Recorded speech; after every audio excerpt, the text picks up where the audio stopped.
میرا ایک جاننے والا تھا، ینگ لڑکا تھا، اس کی شادی ہوئی، کچھ سال پہلے کی بات ہے. شادی ہونے کے بعد وہ پاکستان گئے اپنی وائف کے ساتھ. ان کا ایک بچہ بھی تھا، آئی تھنک 1 سال کا یا 1.5 سال کا چھوٹا بچہ تھا. وہ لوگ ڈرائیو کے لیے نکلے اسلام آباد سے غالباً لاہور کی طرف. موٹر وے پہ نکلے اور موٹر وے کے اوپر کیا ہوا، ایکسیڈنٹ ہوا. اور ایکسیڈنٹ اتنا برا ہوا کہ اس ایکسیڈنٹ کے اندر اس کی وائف اور اس کے بچے کی ڈیتھ ہو گئی. وہ بچ گیا، وائف کی اور بچے کی ڈیتھ ہو گئی.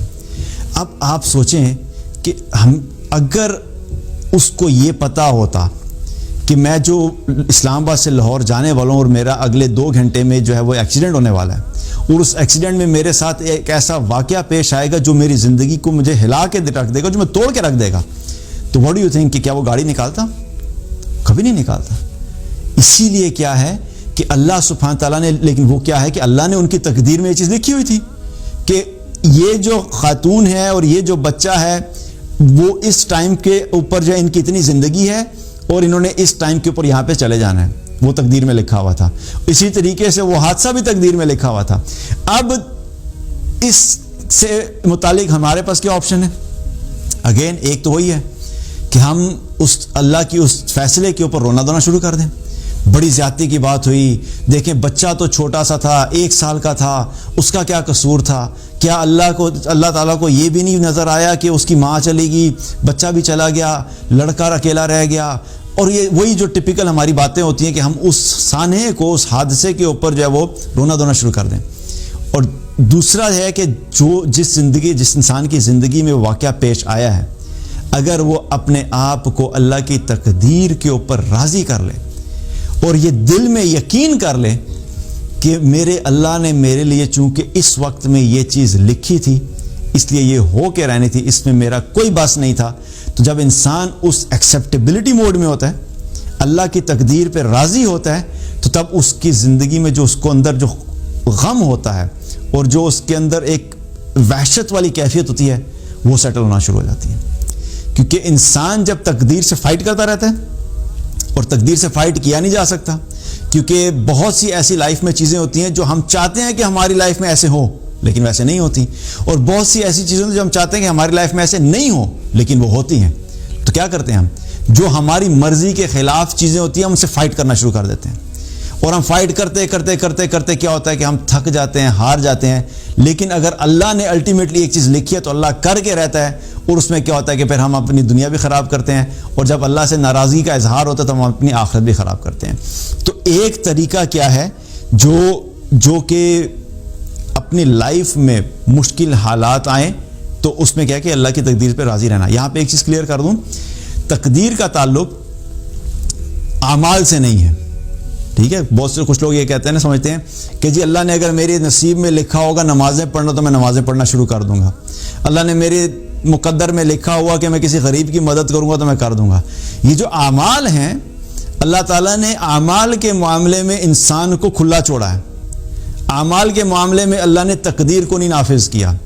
تو اعمال ہماری اپنے، اللہ نے ہمیں پوری کی پوری طاقت دی ہے، استطاعت دی ہے کہ جو شخص نیکی کرنا چاہتا ہے اللہ نے نیکی کے راستے کھلے رکھے ہیں، جو برائی پہ جانا چاہتا ہے وہ راستے بھی کھلے ہیں. وہ چوائس اللہ سبحانہ تعالیٰ نے ہم سب کو دی ہے کہ ہم نے اپنی مرضی سے یہ ڈیسائیڈ کرنا ہے کہ ہم نے کس طرح کی لائف گزارنی ہے اعمال کے اعتبار سے. تقدیر کا جو معاملہ ہے وہ حالات اور واقعات کے اوپر ہے کہ ہم چاہے اچھے اعمال کریں تو ہو سکتا ہے کہ اللہ سبحانہ تعالیٰ اچھے اعمال کے نتیجے میں ہمیں دنیا میں بھی زندگی ہماری اپنی مرضی کی دے دے. گھر بھی ہے، گاڑی بھی ہے، جاب بھی ہے، بزنس بھی ہے، بیوی بچے ہیں، سب کچھ، everything is just absolutely fine. یہ بھی ہو سکتا ہے، حالات ہیں نا یہ سارے. لیکن عین ممکن ہے کہ ایک انسان اچھی زندگی گزار رہا ہے اعمال کے اعتبار سے، نیک اعمال کرتا ہے، نمازیں بھی پڑھتا ہے، اخلاق کا بھی اچھا ہے، لوگوں کا خیال بھی کرتا ہے، لیکن اس کے جو حالات ہیں زندگی کے وہ ایسے ہیں کہ انسان دیکھ کے حیران ہو جاتا ہے کہ اس کے ساتھ کیا ہے. مثال کے طور پہ ہوتا ہے کہ بچوں کی ہر وقت بیماری رہتی ہے، اس کو جاب تو ملی ہوئی ہے لیکن اس کے پاس کوئی ایسا شخص ہے اس کے پاس اولاد نہیں ہے.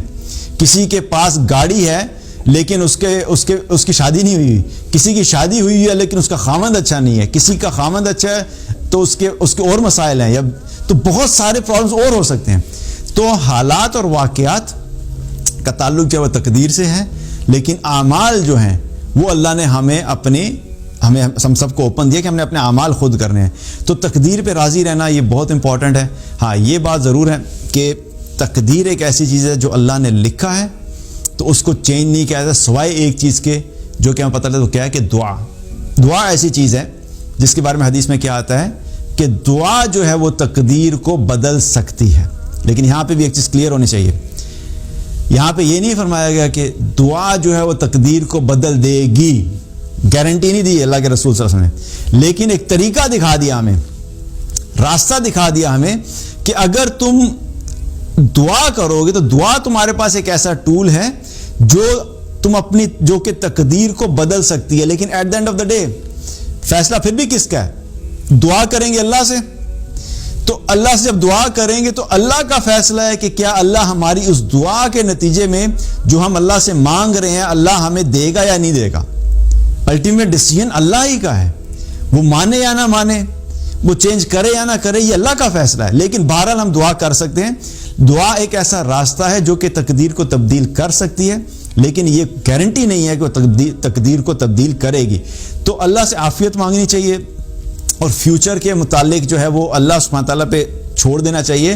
اور اگر کوئی حالات ایسے آئیں تو کیا ہے کہ اپنی ساری کوشش کے باوجود آپ ایک چیز حاصل کرنا چاہتے اور آپ کو نہیں ملی تو اس پہ راضی ہو جائیں کہ ٹھیک ہے اللہ کا یہی فیصلہ تھا.